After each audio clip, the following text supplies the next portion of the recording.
başarılarının ardından bu arada Quartararo ve Toprak Razgatlioglu tabii ki Valencia was never supposed to feel like this. A gray sky hung over the circuit, the track was unpredictable, and the paddock moved with the sluggish rhythm of a test that usually meant nothing. Riders collected data, teams compared numbers, engineers made quiet notes.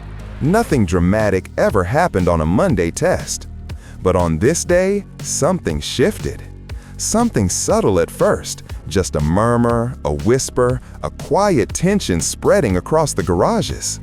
Because one rider was about to step into MotoGP in a way no one saw coming. And what he did next would shake Yamaha's entire future. As the rain-soaked Valencia asphalt dried unevenly and the pit lane lights flicked green, the paddock witnessed a decision that changed the energy of the entire test. A debutant rolled out first, not a rookie in fear, but a champion with a message. And no one, especially not Fabio Quartararo, expected what happened next. The atmosphere shifted long before the noise did. The morning began with a strange quietness, the kind of silence that doesn't belong in a MotoGP paddock. Rain had poured through the night, leaving patches of uncertainty across the asphalt, half wet, half dry, fully unpredictable. Even the riders who loved chaos hesitated. Tests after a long season usually served as decompression. The pressure was low, the stakes even lower. Riders simply circulated, engineers scribbled notes, and the world moved on. But Fabio Quartararo felt something different the moment he walked into the Yamaha garage. A sense that this day wasn't routine. A sense that someone was coming who might change everything. Some mechanics leaned closer to each other when they spoke. Engineers looked more animated than usual. A few journalists stayed alert even before warm-up began. Because today wasn't just any test. It was the long-anticipated public debut of a rider who had been the subject of rumors for years. Toprak Razgatlioglu, three-time WorldSBK Champion, braking magician, a rider who made impossible moves look normal. And now, he would finally touch Yamaha's new V4 prototype. But the shock wasn't that he came. The shock was what he did the moment the pit lane opened. Before any MotoGP veteran dared to move, one engine screamed to life. The pit lane lights went green, and for a few seconds, no rider reacted. Even the most confident ones waited for track conditions to improve. The surface was too risky, too inconsistent, too wild. Except for one. The Yamaha experimental V4 rolled forward, carrying the unmistakable posture of Toprak Razgatlioglu. He didn't check the sky. He didn't wait for someone else. He didn't need reassurance. He simply went. In WorldSBK, he built a reputation for late braking moves that defied logic. But in MotoGP, the expectation was different. New riders normally take a deep breath before touching a 300 horsepower prototype. They feel the torque, sense the electronics, and try not to upset the bike. Toprak did the opposite. He attacked the circuit as if the bike belonged to him. Mechanics stared at the monitors in disbelief. Several riders watched from inside their garages, unable to hide their smirks or concern. Insiders whispered the same question. Is he really doing that in these conditions? Risky? Undoubtedly. But Toprak never built his legacy on safety. He built it on instinct, precision, and a level of confidence that borders on defiance. And this time, the paddock witnessed the full force of it. But one thing no one expected was just how fast he would go. Even the timing screen seemed to hesitate before revealing his pace. Lap after lap, Toprak sliced through the half-wet track with a rhythm that didn't make sense for someone with zero MotoGP race experience. The rear of the Yamaha twitched under braking, but instead of backing off, he used the instability like a sculptor shaping clay. Then the monitors refreshed. Toprak was just 1.3 seconds behind Raul Fernandez, the fastest rider of the day. The same Fernandez who finished runner-up in the main race 48 hours earlier. Silence fell across the Yamaha box. Even engineers from rival teams glanced up. Because this wasn't normal. This wasn't rookie behavior. This wasn't a cautious first taste of MotoGP. This was a warning. Kenan Sofuolo, never one to hide his confidence, spoke with sharp certainty. He is not even close to his limit, he told the media. This is maybe 30%. When he understands the electronics, he will be faster. His words weren't arrogance, they were conviction, based on years of watching Toprak redefine what was possible. But while the rest of the paddock processed the shock, one man felt something else entirely. Fabio Quartararo. From the outside, Fabio looked composed, but inside, something stirred, a mix of admiration and uneasiness. Because the numbers didn't just elevate Toprak, they complicated Fabio's entire future. He congratulated the newcomer, but the smile didn't tell the whole story. Fabio Quartararo has always worn his emotions openly. His victories glow on his face. His frustrations burn through his interviews. And in recent seasons, Yamaha's decline forced him to carry a weight he never wanted. The V4 project was supposed to be his hope, a fresh beginning after years spent fighting with an outdated concept. But progress was slow, electronics inconsistent, ride height unstable, engine braking unpredictable. Fabio had been patient, he had been loyal, but every season of disappointment made him more vocal. Yamaha must show a big step, he said recently. If not, I won't know my future. A statement like that echoes across garages, media rooms, and contract meetings, especially when your deal ends in 2026.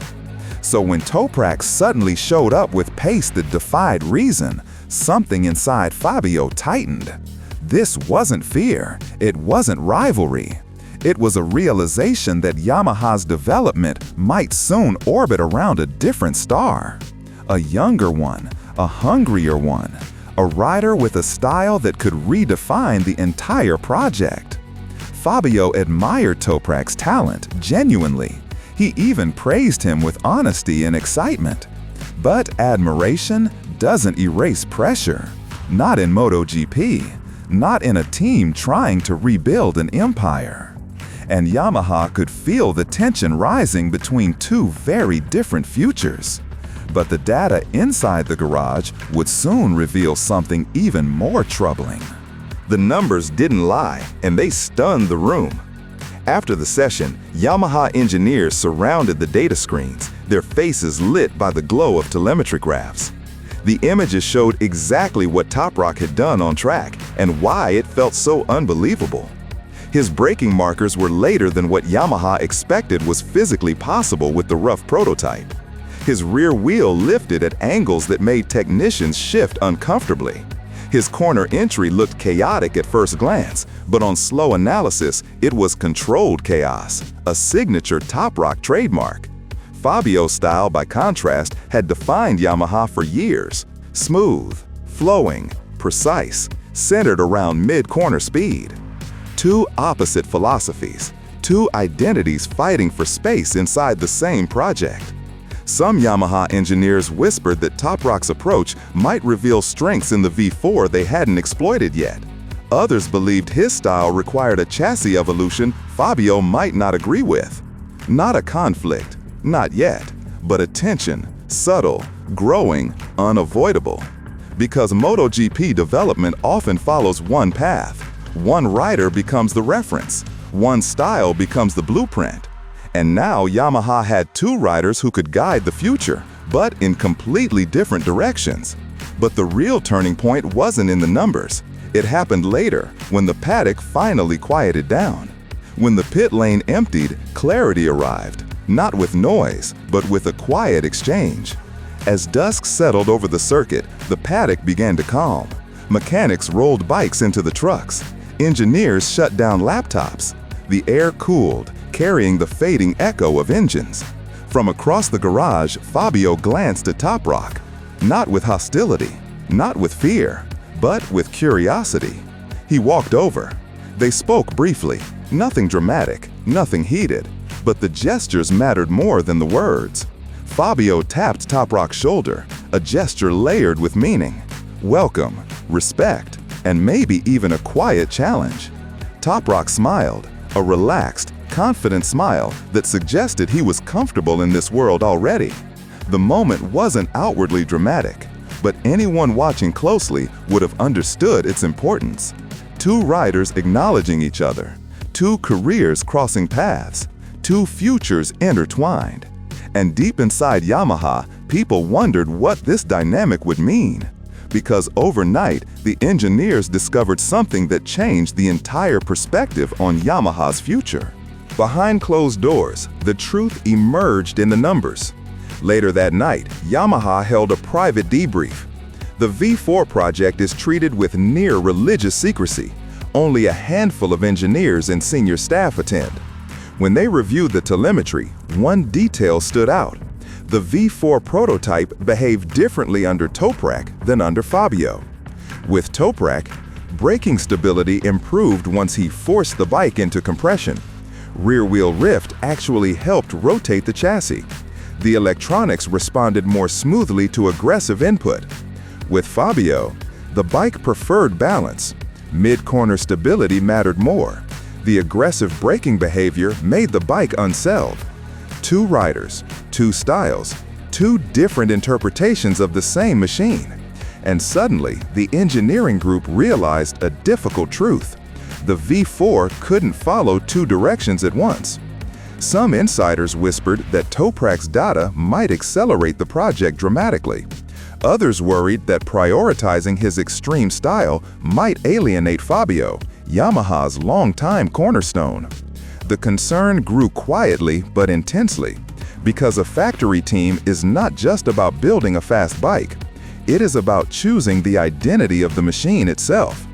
And just when Yamaha thought they understood the crossroads ahead, a new uncertainty surfaced, one that could shape the next 2 seasons. Two riders now held the key to Yamaha's future, and each wanted something different. As the 2026 season approaches, Yamaha stands on the edge of a transformation unlike any in its modern history. Their legendary inline-4 era is over. The V4 era is just beginning. And their lineup, Fabio and Toprak, might become one of the most fascinating pairings in MotoGP. Fabio is the established icon, the champion who carried Yamaha through difficult years, the rider who demands excellence and knows what a winning bike should feel like. Toprak is the disruptor, the wild card, the rider who forced a new conversation the moment he touched a MotoGP machine. Together, they represent possibility and risk, light and fire, precision and chaos. If Yamaha manages to blend their strengths, the team could rise again, stronger, faster, more complete than ever. But if their philosophies clash, the garage could split and the project could lose direction. Fabio faces a personal crossroads. Does he stay loyal and fight for a machine that may evolve towards someone else's riding DNA? Or does he explore new horizons if Yamaha can't deliver the step he demands? Toprak enters MotoGP with momentum, confidence, and an aura that makes engineers rethink limits. He is not here to blend in. He is here to shake foundations. And Yamaha, they are racing against time, pressure, and history. Because the world is watching, fans, rivals, manufacturers, teams eager to see whether this partnership becomes a renaissance or a storm. One thing is certain, if the Valencia test was merely the opening chapter, then what comes next will be far more dramatic. The real battle hasn't started yet, the tension hasn't peaked, and the story of Fabio Quartararo, Toprak Razgatlioglu, and Yamaha's new V4 era is only now beginning. Because if this was only the beginning, then the storm that follows will rewrite everything.